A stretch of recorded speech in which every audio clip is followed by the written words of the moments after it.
Jadi kita mau lihat permintaan uang, penawaran uang, keseimbangan, gitu-gitu. Nah, yang pertama itu ada money market, demand for money. Jadi demand atau permintaan untuk uang itu seperti apa sih? Gitu. Jadi kurva permintaan akan uang itu dipengaruhi oleh tingkat suku bunga. Kurva ini berbentuk downward sloping. Seperti kurva permintaan pada umumnya itu downward sloping. Nah, ini tuh dibagi menjadi dua ya, sesuai sama ya udah, misalnya kita asumsikan interest rate di 5. Berarti kalau misalnya interest rate-nya naik, dia akan memberikan efek negatif pada jumlah uang yang diminta, money demand-nya. Ketika ada penurunan interest rate, itu juga akan berefek negatif gitu. Jadi akan terbalik gitu efeknya, akan meningkatkan jumlah permintaan uang. Itu kan semakin ke kanan, semakin interest rate-nya turun, maka money demand-nya akan semakin banyak. Nah, yaudah, ini sesuai dengan hukum permintaan aja, yang dia tuh downward sloping, yang artinya korelasi antara interest rate ini dan real money-nya itu adalah negatif, kayak gitu. Terus di sini kita juga membahas suku bunga atau interest rate itu sebagai opportunity cost dari holding money. Harganya uang itu kita anggap sebagai interest rate, karena orang ketika meminjam uang itu kan balas jasanya itu adalah dia harus membayar bunga kan. Jadi perilaku seseorang meminta uang itu akan dipengaruhi besar oleh si suku bunga ini gitu.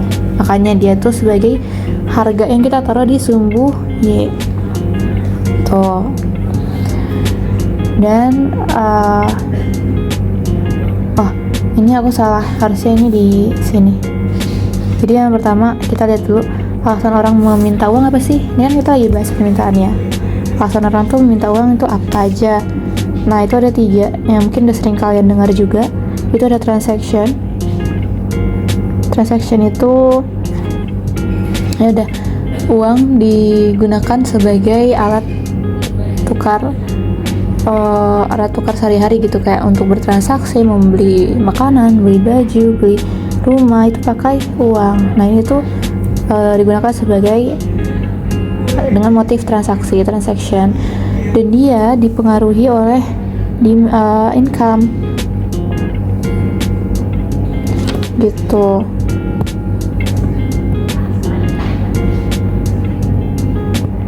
Nah, jadi ketika income ini berpengaruh positif, ketika income-nya naik maka transaksinya akan naik gitu. Yang kedua, untuk spekulatif ini untuk invest di financial market gitu.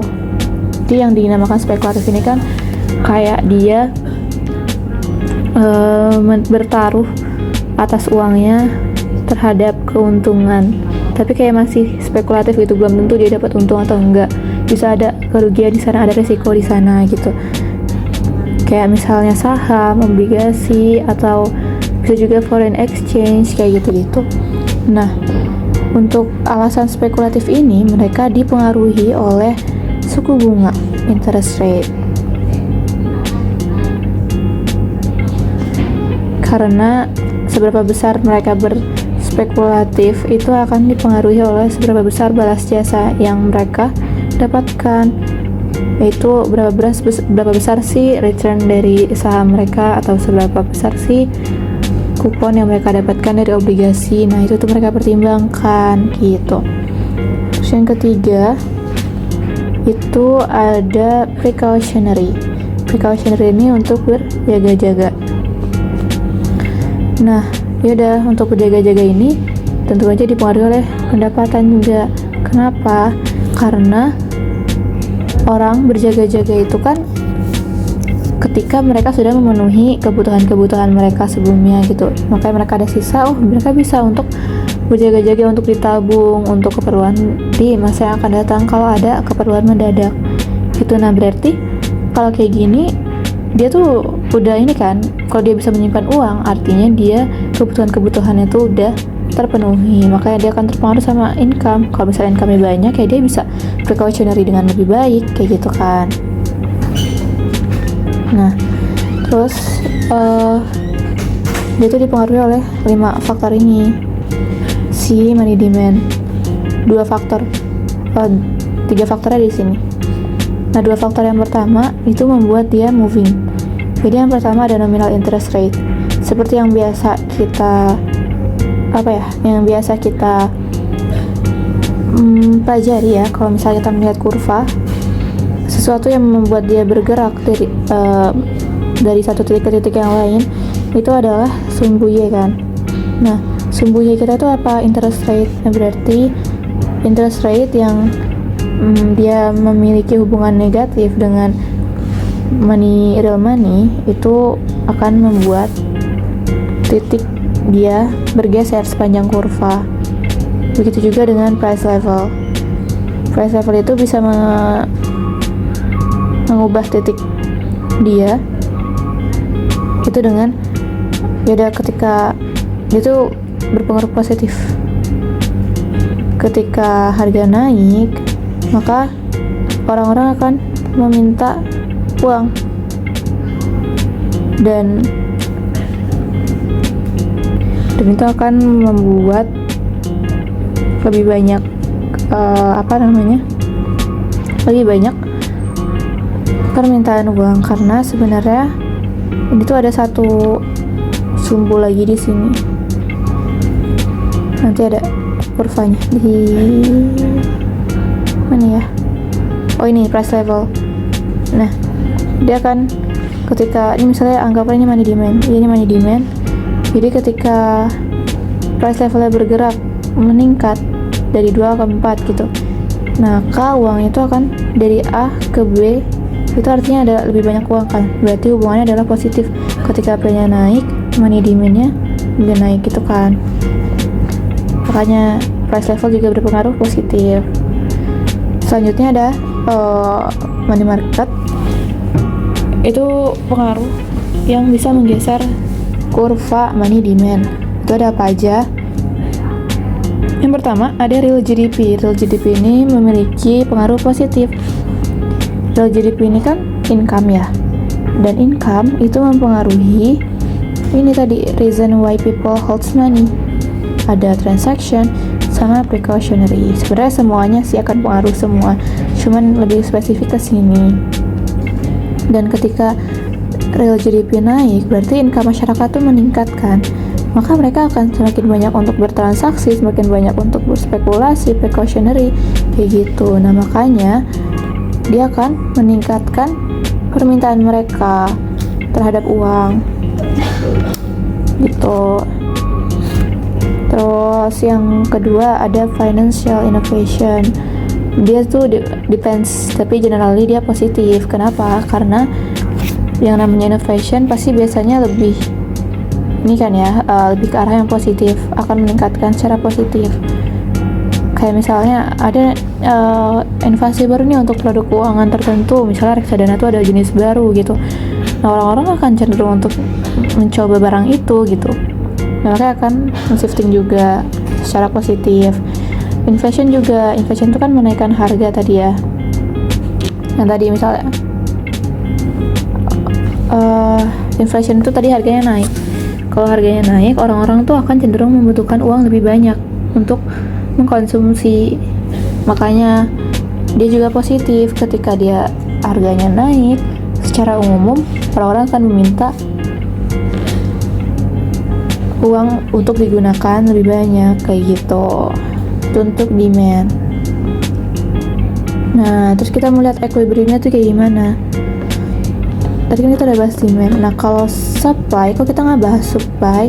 Karena kita berasumsi sih emang kenyataannya tuh money demand, money supply atau jumlah uang beredar di masyarakat itu tuh udah fix gitu. Dia inelastis karena mereka tuh sudah ditentukan oleh siapa? Oleh central bank. Itu makanya kita nggak bisa mengubah jumlahnya kecuali kita adalah bank sentral gitu. Makanya kita membuat si money supply ini sebagai kurva yang vertikal lurus karena dia inelastis sempurna kayak gitu. Makanya yang bisa kita atur adalah money demand-nya. Tapi kan kalau misalnya sebagai policy maker, BI kan termasuk ke dalamnya, jadi dia bisa menggeser kurvanya ke kanan atau ke kiri gitu. Nah, jadi di dalam equilibrium di money market ini itu kan ada dua kurva, money demand sama money supply.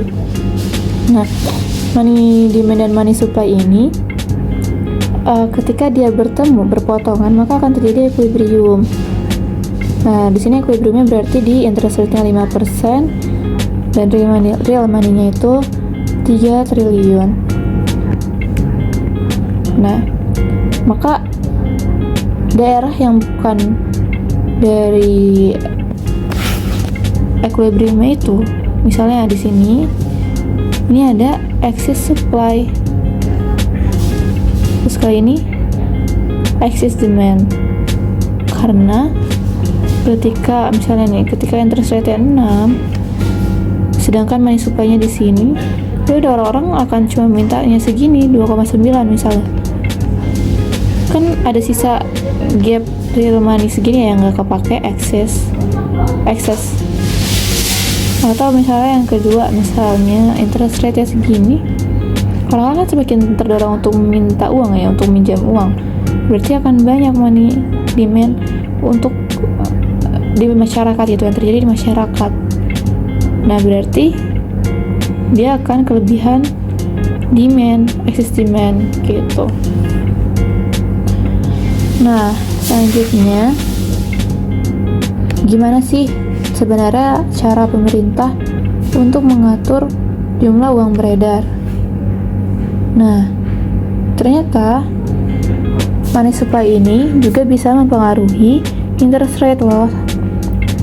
Jadi pemerintah tuh bisa mengatur tingkat suku bunga itu di pasar. Caranya gimana? Ya udah, tinggal bank sentral itu akan mengubah jumlah uang beredar. Misalnya kita mau menurunkan interest rate gitu, ya udah berarti pemerintah akan menambah jumlah uang beredar sehingga equilibrium yang terjadi adalah berada di bawah equilibrium yang sebelumnya, yang mana dia hanya 4% dibandingkan 5% sebelumnya kan, gitu. Gitu juga kalau misalnya pemerintah mau meningkatkan interest rate, ya udah berarti dia naikin aja, dia kurangin money supply-nya, berarti titik keseimbangannya akan bergerak ke sana. Betul. Jadi dapatlah 6%. Dan ini terjadi dalam jangka pendek. Terus, how the supply and demand for money determine the equilibrium price level. Jadi, supply dan demand dari uang itu bisa mempengaruhi price level loh. Itu lewat apa? Tadi pertemuan antara money supply dan money demand itu kan perpotongan itu adalah keseimbangan mereka ya. Nah, terus kita tuh punya tools yang mana ada satu sumbu lagi gitu. Jadi ini 3 sumbu, ada sumbu Y, ada sumbu X, dan ini Y2 lah anggaplah, atau sumbu Y2 gitu. Nah, itu price level dia menunjukkan kalau itu kita balik ya arahnya. Jadi dia semakin ke bawah itu semakin tinggi. Jadi ketika money demand semakin banyak, sebenarnya artinya kan nanti akan ada banyak uang beredar di masyarakat ya. Nah, itu akan meningkatkan tingkat harga gitu. Nah, yaudah, caranya gimana? Ketika mereka naik, ketika titik di equilibrium ini berubah, misalnya pemerintah mau menurunkan tingkat suku bunga, jadi dipindah ke sini ke titik B, money supply-nya digeser, udah interest rate-nya segini, terus price level-nya kan naik juga kayak gitu. Kenapa? Karena tadi ketika money supply di masyarakat itu meningkat, kan kita udah belajar ya kalau money supply itu akan mempengaruhi nilai dari uang itu sendiri gitu terhadap barang dan mata uang. Nah, berarti kalau misalnya terhadap barang itu kan terrefleksikan kan oleh harga ya. Jadi ketika money supply-nya ditingkatkan, artinya nilai uangnya menurun, maka uang yang dibutuhkan untuk bertransaksi akan lebih banyak, yang mana itu ditandakan dengan tingkat harga yang meningkat kayak gitu. Nah, yang kedua ini increase in the money supply. Contoh aja sih, kayak misalnya yang tadi aku jelasin, kalau ada increase in money supply itu akan menurunkan value of money. Ini kurva value of money. Value of money itu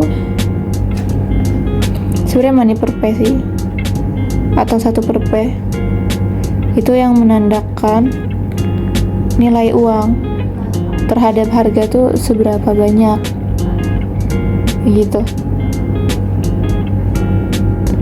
Jadi ketika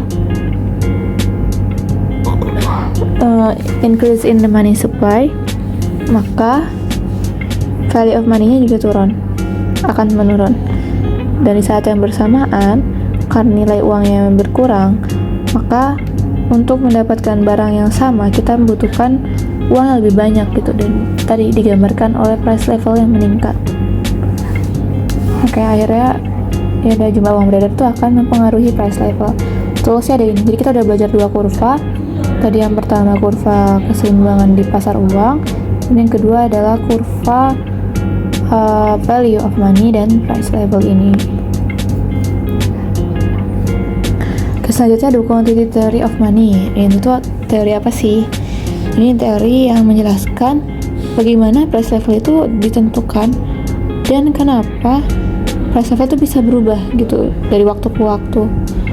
Dan the quantity theory of money ini tersedia di ekonomi yang bisa mempengaruhi value of money dan menjadi primary cause of inflation itu adalah growth dari quantity of money itu gitu. Jadi kita bakal melihat bagaimana quantity of money itu bisa mempengaruhi perekonomian melalui tadi value of money yang menyebabkan inflasi yang bertumbuh karena adanya pertumbuhan jumlah uang.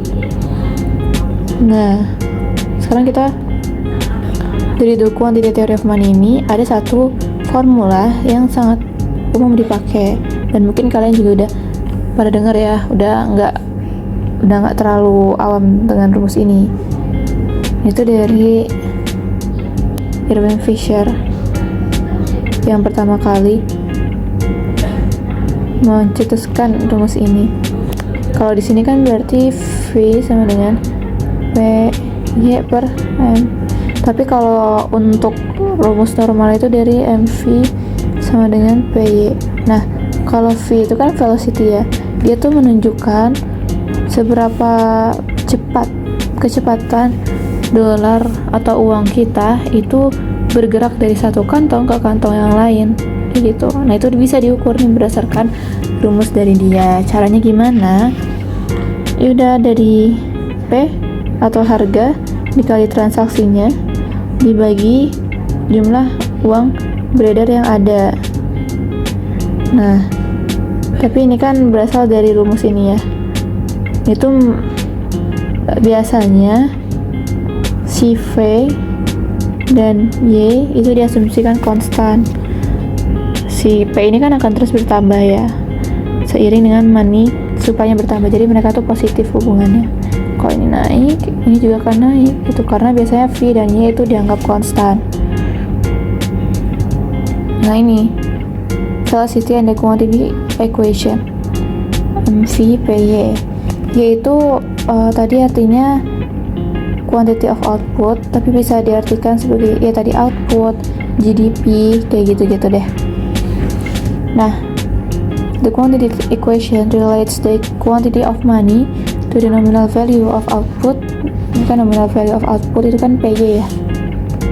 It shows that increase in the quantity of money in an economy must be reflected in one of three other variables. Jadi peningkatan di quantity of money di M itu bisa direfleksikan dalam 3 variabel yang lain. Misalnya P-nya kan tadi yang aku bilang, P-nya akan meningkat, terus ini juga akan meningkat karena ada terjadinya pendorongan untuk kalau misalnya money supply meningkat, inflasi naik, tapi pekerja akan bekerja lebih banyak, yang akhirnya akan meningkatkan si Y-nya juga kayak gitu. Terus velocity of money itu bisa turun juga karena rumusnya itu berbanding terbalik gitu. Nah terus velocity lagi nih, velocity of money is relatively stable over time, dan dia bahkan considered constant kayak yang aku bilang tadi. MV sama dengan PY itu yang mostly bergerak itu adalah M dan P, karena dia yang paling dinamis kan di antara mereka berempat. Nah V dan Y ini dianggap konstan karena kita akan lebih fokus terhadap jumlah uang beredar dan harga kayak gitu. Terus ketika central bank change the quantity of money, it causes a proportionate change in the nominal value of output. Jadi kalau misalnya M-nya dinaikin, ya P-nya juga akan naik. Misalnya M-nya 10% naik, P-nya ya naik 10% gitu. Sorry. Oke, hari kan velocity of money itu stabil atau enggaknya. Velocity of money itu relatif stabil dari waktu ke waktu. Ini tadi MV sama dengan PY, velocity-nya itu konstan kan, dan Y konstan, jadi dia diasumsikan konstan. Nah terus ketika bank sentral itu mengubah quantity of money, jadi M-nya nih dinaikkan konstan ya, maka ketika M-nya naik, P-nya juga naik, value of output-nya PY-nya kan naik juga. Jadi karena money is neutral, money itu gak mempengaruhi output. Jadi kayak money itu netral, dia tuh nggak ada ya kayak pakai teori the neutrality of money. Jadi itu menganggap kalau uang tuh nggak mempengaruhi output di perekonomian gitu, tapi uang akan mempengaruhi level of price, yang mana secara tidak langsung akan mempengaruhi juga dari output kayak gitu. Terus ada dua istilah di dalam kita mempelajari money market.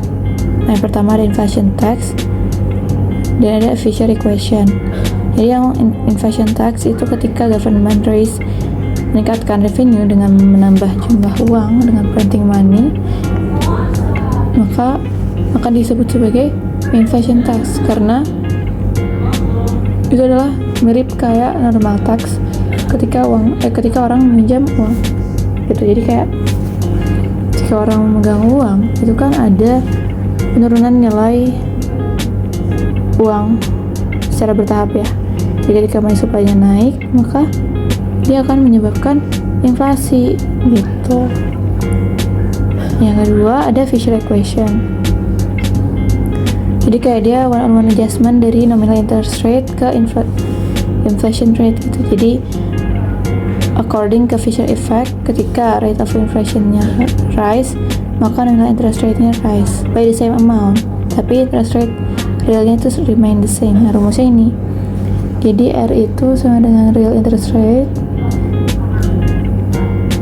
Terus kalau I itu adalah nominal. Terus phi atau CP ini adalah inflation. Kayak ketika real itu adalah nominal dikurangi inflasi, jadi kayak karena dia udah persen ya, ini persen, ini juga persen, berarti tinggal dikurangin aja, jadi nominal dikurangi persentase inflasi akan dapat real dari interest rate gitu. Nah, oh ya, inflasi itu apa? Inflasi itu kan tadi meningkatnya harga barang-barang secara umum ya, jadi secara agregat harga itu meningkat. Nah, inflasi ini ada beberapa biaya, ada 6 biaya gitu. Pertama ada show leader cost. Jadi ketika resource-nya itu terbuang ketika orang-orang mengurangi money holdings mereka. Jadi ketika money holdingsnya berkurang, kan artinya orang-orang cenderung menyimpan di dalam bank. Nah, kalau uangnya disimpan ke bank, ya udah berarti akan meningkatkan orang-orang tuh kayak ya udah akan mengurangi jumlah uang yang mereka pegang, tapi kayak kan butuh untuk transaksi ya, jadi kayak dia tuh butuh uang sebenarnya, jadi kayak yaudah dia akan bolak-balik untuk pergi ke bank untuk minta uang, balik lagi untuk pakai uangnya, ternyata balik lagi dia mau beli sesuatu, pulang lagi gitu. Nah, makanya dibilang show leader cost karena dia tuh akan lama-lama bikin sepatunya itu cepat rusak karena sering berjalan ke bank gitu. Kedua ada menu cost, yaitu cost dari adjusting price, misalnya updating price list atau mengupdate menu kayak gitu-gitu. Kan menu itu dicetak ya, dan itu fix awalnya, tapi untuk mengubahnya maka butuh cost kan untuk misalnya cetak ulang menunya gitu.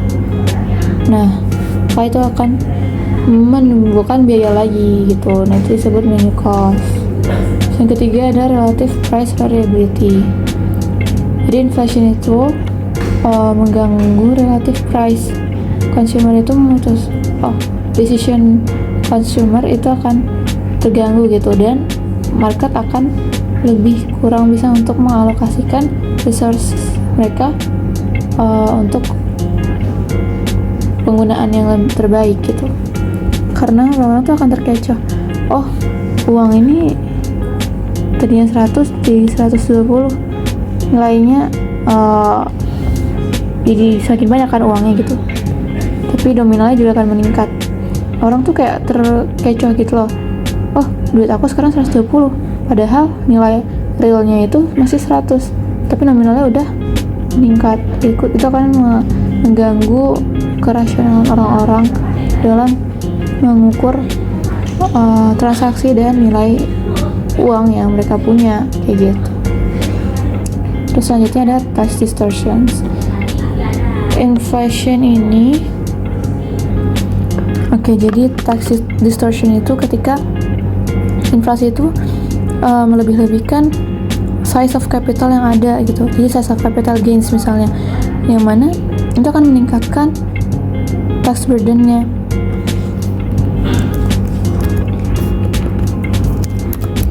Jadi kan pemerintah itu misalnya menetapkan misalnya badan usaha yang dipajakin itu dengan pajak 25% untuk suatu badan usaha. Nah, ketika harga itu meningkat, maka dia akan meningkatkan nilai dari dia akan meningkatkan nominal value dari si badan usaha ini gitu kan. Kalau misalnya dia nambah pabrik lagi misal, nah maka dia akan menambah nominal value dari si badan usaha ini, yang mana akan menambah pajaknya juga gitu. Jadi kayak akan udah menambah beban pajak gitulah. Nah, itu juga confusion dan inconvenience.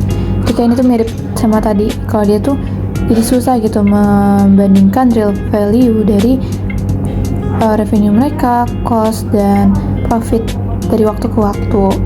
Karena ada penggangguan nilai tadi, inflasi itu mengganggu nilai uang kan. Gitu. Terus yang terakhir ada arbitrary distribution of wealth. Itu kayak distribusi wealth yang sewenang-wenang gitu, kayak nggak jelas. Nah, itu terjadi karena banyak loans di ekonomi itu are specified in terms of the unit of account.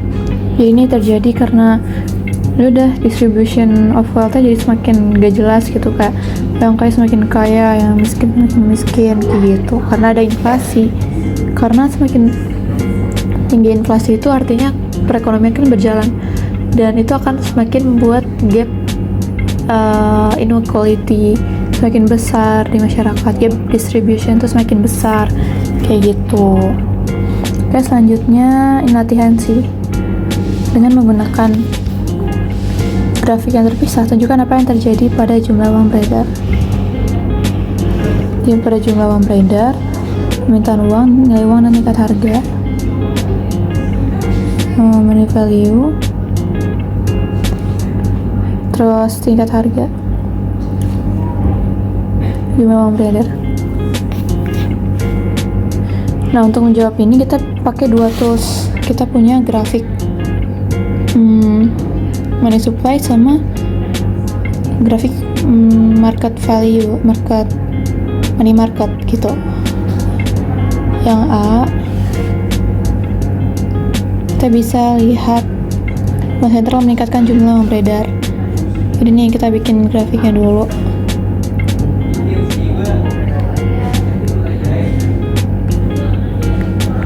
Ya sorry ya kalau nggak lurus. Nah, ini kita pakai grafik yang dua-duanya, kita pakai dua grafik.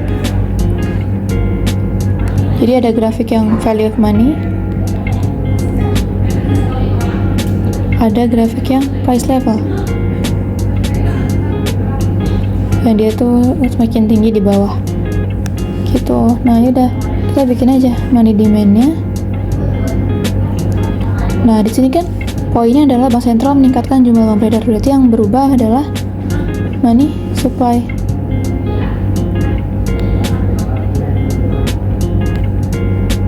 Udah, kita ganti warna deh, dari sini ke sini.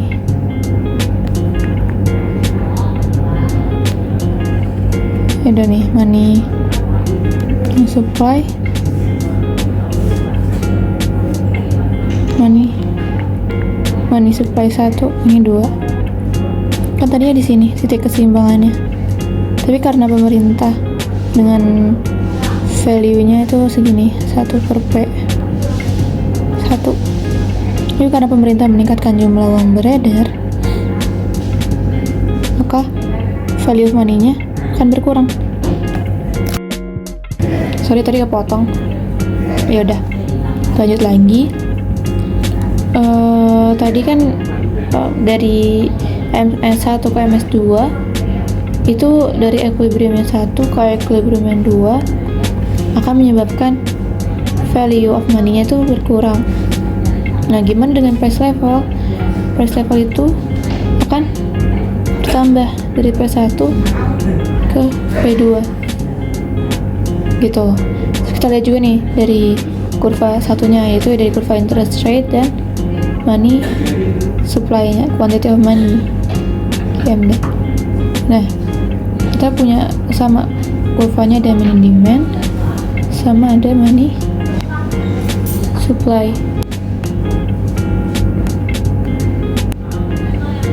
Money supply-nya tuh bergerak dari MS1 ke MS2.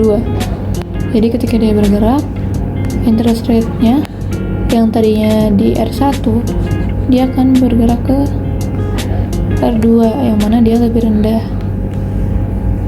Tapi quantity of money itu akan bergerak dari KM1 ke KM2 gitu. Nah, jadi yang diminta soal ini adalah apa yang terjadi pada jumlah uang beredar, permintaan uang, nilai uang, dan tingkat harga. Itu bisa kita rewrite lagi nih. Misalnya money supply akan meningkat, terus money demand money demand tetap lah ya, tapi quantity of money-nya aja yang meningkat gitu. Terus value of money-nya ini lebih ke kuantitas permintaan uang ya. Kuantitas permintaan uang akan meningkat, uang beredar ini, jadi money supply-nya meningkat, kuantitas money demand-nya juga meningkat.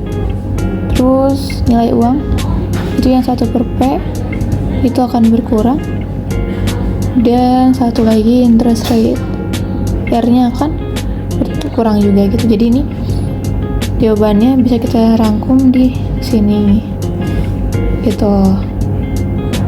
Oke, yang kedua, ketika masyarakat memutuskan untuk mengurangi permintaan akan uang, kan tadi berarti pelakunya adalah bank sentral, sekarang adalah masyarakat. Itu mengurangi jumlah permintaan uang, key money demand-nya. Nah, apa yang terjadi? Sama, kita bisa menganalisis ini dari dua kurva tadi.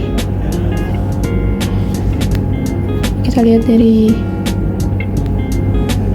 kurva ini sama kurva yang ini. Ini price level, ini value of money,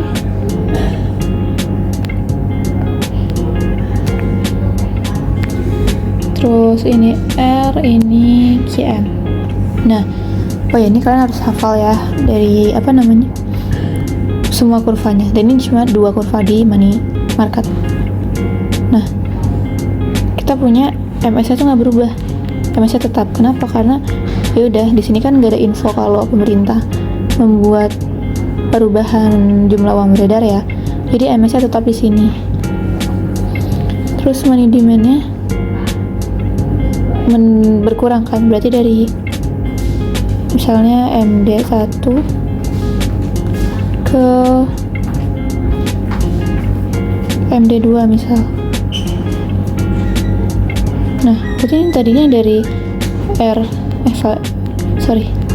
dari value money yang pertama ke value of money yang kedua itu berkurang kan, gitu, dengan jumlah